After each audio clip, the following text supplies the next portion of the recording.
Friends good morning. आज की देखो मटन कषा বানাচ্ছি তো একদম শর্টকাটে বানাচ্ছি, তোমরা দেখবে তো চলে এসো সবাই আমার ভিডিওটা দেখতে থাকো। কেমন করে মটন কষা বানাচ্ছি একদম নর্মালি, একদম সিম্পল মানে হবে, টাইমও কম লাগবে। তো দেখো মটনটাকে আমি মেখে রেখে দিয়েছি, টক দই, লবণ, হলুদ, একটু জিরে গুঁড়ো, একটু লঙ্কা গুঁড়ো দিয়ে, একটু সর্ষের তেল দিয়ে। তো এখানে পেঁয়াজ আলু সব কিছু রেডি করা হয়েছে, আদা রসুন। এখানে আমি প্রেশার কুকারে করছি, সেই জন্য তোমাদেরকে বলছি দেখো কেমন করে বানাচ্ছি, একদম শর্টকাটে, একদম মোটামুটি 10 মিনিটে মটন কষা হয়ে যাবে। তো আমি এখানে প্রেশার কুকারটা বসিয়ে দিয়েছি গ্যাসের মধ্যে। এবার আমি সর্ষের তেলটা দিয়ে দিচ্ছি, দেখো যে সর্ষের তেল দিচ্ছি, একটু সর্ষের তেলটা একটু বেশি করে দিতে হবে, তাহলে খুবই টেস্টি হবে।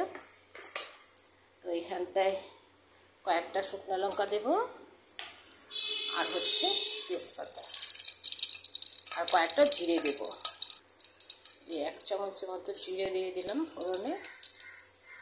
ওইগুলো একটু ভালো করে গরম করে নিচ্ছি, একদম শর্টকাটে হয়ে যাবে। সব রেডি থাকলে মোটামুটি মিনিমাম 10 মিনিটের মধ্যে মটন কষা রেডি হয়ে যাবে। একটু পাতলা পাতলা করে মানে কচি পাঁঠার ঝোল হচ্ছে আজকে আমাদের বাড়িতে। তো তোমরা যদি ভিডিওটা দেখতে চাও তবে সম্পূর্ণটা দেখতে হবে, চলে এসো আমার ভিডিওটা দেখতে থাকো। এবার আমি প্রেশার কুকারে তেল মশলা সব গরম হয়ে গেছে আমার, একদম সিম্পল মানে ভাবে বানাচ্ছি। তোমরা দেখো কেমন করে শর্ট টাইমে তোমরা এবার মটন কষা বানাতে পারো প্রেশার কুকারে। তো এটা গরম হয়ে গেছে, এইবার হচ্ছে আমি আলুটাকে দিয়ে দেবো। আলুগুলোকে দিয়ে দিলাম,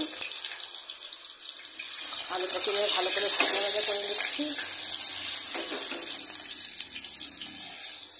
যাদের সময় নেই তারা এইভাবে মটন কষা বানিয়ে গরম গরম ভাতের সাথে পরিবেশন করতে পারে। এবার আমি ভাতও বসিয়ে দিয়েছি, এবার মটন কষা হচ্ছে গরম গরম ভাতের সাথে, খুবই টেস্টি খাবার। তো এইভাবে তোমরা বানাতে পারো, আমার রেসিপিটা দেখে ফলো করো, আমাকে একটা লাইক সাবস্ক্রাইব করে দিবে। এবার হচ্ছে এই পেঁয়াজগুলো যেটা আমার পেস্ট করা ছিল, আদা পেঁয়াজ রসুন সবই দিয়ে দিচ্ছি।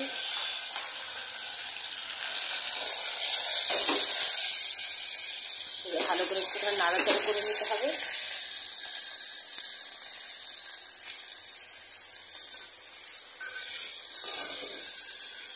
কষিয়ে নিতে হবে, ভালো করে কষাতে হবে।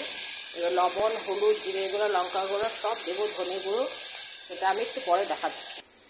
হ্যালো ফ্রেন্ডস, এবার আমার দেখো এবার আলু আর মোটামুটি পেঁয়াজটা একটু ভাজা ভাজা হয়ে গেছে, পুরোটাই ভাজা ভাজা হয়ে গেছে। এবার আমি এই মাংসটা এখানে ঢেলে দেবো।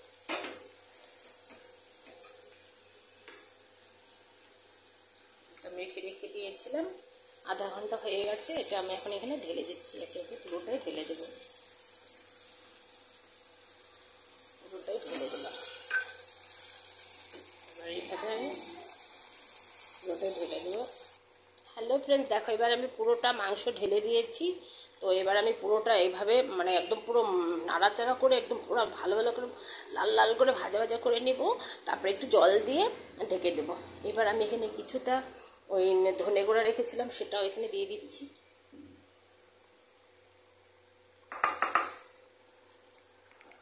দেখো ফ্রেন্ডস, সব মশলাগুলো আমার দেওয়া হয়ে গেছে,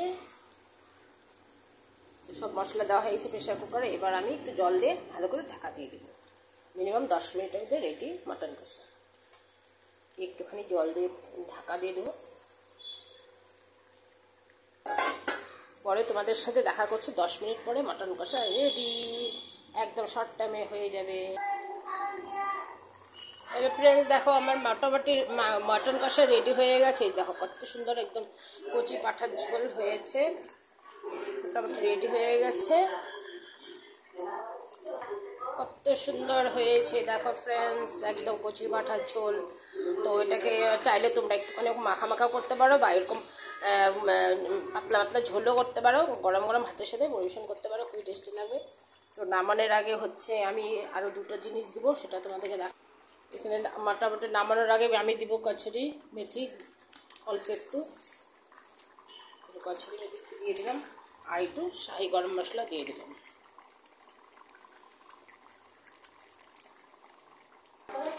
গরম মশলাটা দিয়ে দিলাম। তো আমার এখন মোটামুটি কমপ্লিট রান্নাটা, তো একটুখানি পেয়ে গেছে। দেখো কত সুন্দর কচি পাঠার ঝোল রেডি। এবার আমার মটন কষা রেডি। দেখো বন্ধুগণ কেমন হয়েছে। তো একদমই হালকা ফুলকা হয়েছে, লঙ্কার গুঁড়োটা কম দিয়েছি বলে মানে খুবই হালকা হালকা লাগছে। যাই হোক খুবই টেস্টি লাগবে। খেয়ে দেখো আমার মতো রান্না করে। রেসিপিটা ভালো লাগলে লাইক সাবস্ক্রাইব অবশ্যই চাই। এরকম ভিডিও দেখতে গেলে আমার চ্যানেলটাকে ফলো করতে হবে, সাবস্ক্রাইব করে দিতে হবে, কমেন্ট করতে হবে কেমন হয়েছে। Friends bye bye.